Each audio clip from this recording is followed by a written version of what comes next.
Monsieur le Président, Mesdames et Messieurs, pour commencer, il est évident qu'il faut remercier, et c'est avec un grand plaisir que je le fais, tous les organisateurs de cette réunion. M'y avoir invité est quelque chose qui me touche beaucoup, c'est revenir sur des lieux magiques quelque part, voir les transformations et les progrès, parfois aussi quelques régressions, et c'est revoir surtout des visages connus, et c'est voir ceux qui vont s'installer et qui vont prendre les commandes pour l'avenir, c'est-à-dire le relais. Dans un monde tragique que vous avez divisé en maladies transmissibles et en maladies non transmissibles, j'y reviendrai dans un instant, il y a des chiffres qui parlent, qui choquent.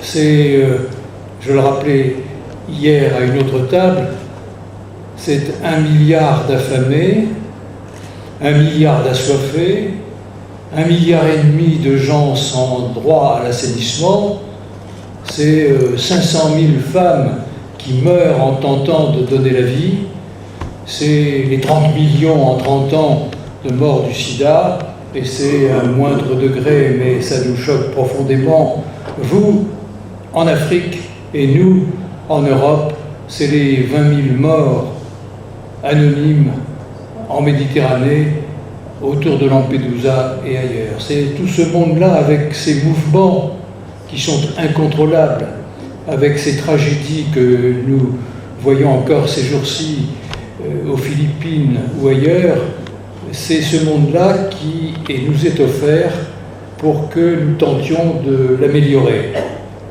Alors il y a les maladies transmissibles, nous les connaissons tous, et Jean Delmont me faisait remarquer qu'en dépit de son titre de transition épidémiologique, la dominante infectieuse est encore très marquée dans les communications. Peut-être pas sans raison. Et des maladies non transmissibles qui émergent, elles vont croître et elles sont d'autant plus brutalement apparues que personne ne s'y était préparé. Je me souviens, il y a quelques années, à Bamako, j'avais été chargé de faire un cours sur le vieillissement des populations, et j'avais été pris à partie par un jeune africain qui n'était pas malien, mais qui était invité dans ce groupe, en me disant « Pourquoi vous venez nous parler ici des maladies qui sont les vôtres et pas les nôtres ?» Or, le vieillissement de la population est un problème tragique aussi pour le continent africain qui ne s'y est pas du tout préparé. Il est tragique pour d'autres régions. En Chine, il va y avoir un problème énorme avec cet enfant roi unique et cette masse de gens qui vont vieillir. Maladies transmissibles, maladies non transmissibles, mais il y a un lien, un chaînon qui apparaît aussi, qu'il faut souligner parce qu'il va prendre de l'importance et qu'il a été méconnu pour une grande part jusqu'ici. Ce sont les maladies qui appartenaient au groupe des maladies non transmissibles, mais qui sont transmissibles quand même par voie génétique. La drépanocytose, la thalassémie se situe entre les deux, en quelque sorte. Et c'est leur émergence qui est importante actuellement. Et au Mali, à Bamako, a été créé un centre de référence que dirige le professeur Dapa Diallo et qui va prendre de l'importance sur la région.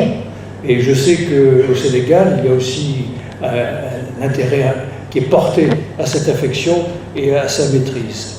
Cet ensemble de maladies non transmissibles, de maladies transmissibles, de maladies transmissibles génétiquement, repose sur un dénominateur commun qu'on oublie, et il faut souligner que la première des maladies, c'est la pauvreté avec son cortège de précarité, de promiscuité. S'il y a ce dénominateur commun, c'est important pour toutes les affections, qu'elles soient transmissibles ou non transmissibles. Mesdames et messieurs, je suis particulièrement heureux d'être aux côtés du professeur Seydi et de la discipline qu'il représente.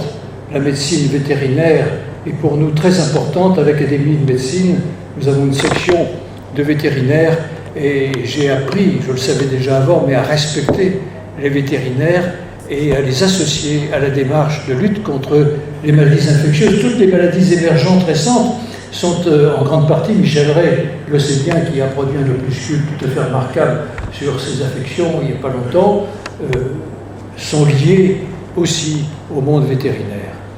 Et le monde vétérinaire est important aussi parce qu'il conditionne la suffisance alimentaire pour beaucoup de ces populations.